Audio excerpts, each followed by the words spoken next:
പ്രിയപ്പെട്ട സഹോദരങ്ങളെ, എന്റെ അനുജൻ ജീസസ് യൂത്ത് ആണ്. അവൻ കല്യാണം കഴിച്ചിട്ട് 12 കൊല്ലമായിട്ട് മക്കളില്ലായിരുന്നു. 12 കൊല്ലം. Praise the lord. ഞാനൊക്കെ പ്രാർത്ഥിച്ച് മരിച്ചിടയ്ക്ക് വെച്ച് ഞാൻ പ്രാർത്ഥന വിട്ടുകളഞ്ഞു. ഞാൻ വിചാരിച്ചു രക്ഷയില്ല, ഇത് പറഞ്ഞിട്ട് കാര്യമില്ല, നടക്കില്ല, വിശ്വാസം നഷ്ടപ്പെട്ടു പോയി. അപ്പൊ അവൻ ഇടയ്ക്കൊക്കെ വന്നിട്ട് എന്റെ അടുത്ത് ഇങ്ങനെ കാണുമ്പോൾ വളരെ സ്നേഹത്തോട്, അച്ചാച്ചനെ എല്ലാവർക്കും വേണ്ടി പ്രാർത്ഥിക്കുന്നു, പക്ഷെ അച്ചാച്ചൻ എനിക്ക് വേണ്ടി പ്രാർത്ഥിച്ചിട്ട് മാത്രം അതിന് ഒരു ഉത്തരവും കിട്ടുന്നില്ല. Price the Lord. ഇത്രയും നാൾ അച്ചാച്ചൻ പ്രാർത്ഥിച്ചിട്ട് ഇപ്പൊ ദുബായിൽ പോയപ്പോ അവിടെ അച്ചാച്ചൻ നടത്തിയ ധ്യാനത്തിൽ അവിടെ സാക്ഷ്യം കേട്ടു. അവിടെ ഇത് എനിക്ക് മാത്രം ചേട്ടൻ പ്രാർത്ഥിച്ചിട്ട് യാതൊരു ഉത്തരവും കിട്ടുന്നില്ല. പ്രിയപ്പെട്ട സഹോദരങ്ങളെ ശ്രദ്ധിച്ചേക്കണം, 12 കൊല്ലായി. അങ്ങനെ ഇരിക്കുമ്പോഴാണ് ബഹുമാനപ്പെട്ട ഡൊമിനിക് വാളമനാൽ അച്ഛൻ ദുബായിൽ ധ്യാനിപ്പിക്കാനായിട്ട് വരുന്നത്. ആരോ അച്ഛനോട് പറഞ്ഞു, ഡോക്ടർ ജോണിന്റെ അനിയൻ ഇവിടെ ഉണ്ട്, 12 കൊല്ലമായിട്ട് മക്കളില്ല, അച്ഛനെ കാണാനായിട്ട് വരുന്നുണ്ടെന്ന് പറഞ്ഞു. Price the Lord. അപ്പൊ വലിയൊരു ക്യൂ, നിങ്ങൾക്കറിയാം അച്ഛൻ വരുമ്പോൾ ഉള്ള സംഭവം, ഇങ്ങനെ ക്യൂ നിൽക്കുക. ഇതുപോലെ വിഷമിച്ച ആൾക്കാരാണ്, ഓട്ടിസംകാര്, വിഷമിക്കുന്നവരെല്ലാം ഇങ്ങനെ വലിയൊരു ക്യൂ നിൽക്കുകയാണ്. അപ്പൊ എന്റെ അനുജൻ ഇടിച്ചു കയറാനൊന്നും പോയില്ല, അവൻ കഷ്ടപ്പെട്ട ക്യൂ നിന്ന് തന്നെ കഷ്ടപ്പെട്ട് പോകാൻ തീരുമാനിച്ചു. അങ്ങനെ അവൻ അവിടെ ചെന്നു.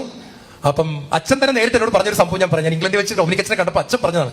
അച്ഛനോട് പറഞ്ഞാൽ ഡോക്ടറിന്റെ അനുജന്റെ തലയിലോട്ട് ഞാൻ കൈവച്ചപ്പോൾ ഞാൻ കാണുന്നത് ഇരുമ്പ് കൊണ്ടുള്ള ചിലന്തി വലകൾ ഇങ്ങനെ അവന്റെ തലയെന്ന് കെട്ടി മുകളിലോട്ട് കെട്ടി ഇരുമ്പ് കൊണ്ടുണ്ടാക്കി ചിലന്തി വലകളകത്ത് ഇടത്തോട്ടും വലത്തോട്ടും തിരിയാൻ പറ്റാതെ അവൻ നിന്ന് ഒരു കൂട്ടിന്റെ അകത്ത് നിൽക്കുന്ന കിളിയെ പോലെ അവൻ ഇങ്ങനെ വട്ടം കറങ്ങാൻ പോലും പറ്റാതെ അവൻ നിൽക്കുന്ന ഒരു ദർശനമാണ് ഈശോ എന്നെ കാണിച്ചു തന്നു. ഉച്ചത്തിൽ പറഞ്ഞു ഹല്ലേലൂയ.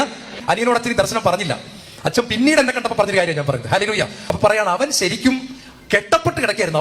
അവനെ അനുഗ്രഹം കിട്ടരുതെന്നും പറഞ്ഞ് കുറെ ശക്തികൾ അവനെ കെട്ടിയിട്ടിരിക്കുകയായിരുന്നു. ഉച്ചത്തിൽ പറഞ്ഞു ഹല്ലേലൂയ. അപ്പൊ ഞാൻ അച്ഛനോട് ചോദിച്ചു, അച്ഛൻ എന്താ ചെയ്തെന്ന് ചോദിച്ചു. അപ്പൊ അച്ഛൻ പറഞ്ഞു, ഈശോ ഡോക്ടറെ എനിക്കൊരു പ്രത്യേക കൃപ വന്നിട്ടുണ്ട്. ഈശോയുടെ നാമത്തിൽ ഞാൻ അഴിയട്ടെ എന്ന് പറഞ്ഞാൽ ഇന്ന് വരെ അഴിയാത്ത ഒരു ഇരുമ്പ് ചങ്ങലയും ഞാൻ കണ്ടിട്ടില്ല. ഉച്ചത്തിൽ പറഞ്ഞു ഹല്ലേലൂയ. ചേർന്ന് പറഞ്ഞു മക്കളെ ഹല്ലേലൂയ.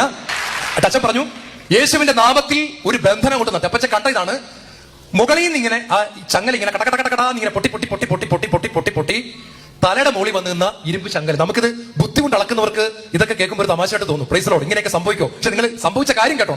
ചങ്ങല മുഴുവൻ പൊട്ടി അവൻ കൂടെ തുറന്നു വിട്ട കിളിയെപ്പോലെ നിൽക്കുന്ന അച്ഛൻ കാണുന്നത്. അച്ഛൻ കാര്യം മനസ്സിലായി. അച്ഛൻ പറഞ്ഞു, 3 മാസത്തിനകം നിന്റെ ഭാര്യ ഗർഭം ധരിക്കും. ഹല്ലേലൂയ. പ്രിയപ്പെട്ട സഹോദരങ്ങളെ, 2.5 മാസം കഴിഞ്ഞപ്പോൾ അവന്റെ ഭാര്യ ഗർഭം ധരിച്ചു. ഇന്ന് അവനൊരു ആൺകുട്ടിയുണ്ട്. ആൺകുട്ടിയുടെ പേര് അന്റോണിയോ എന്നാണ്. പരമടിച്ച് കർത്താവിന് നന്ദി പറയാമോ? ഹല്ലേലൂയ.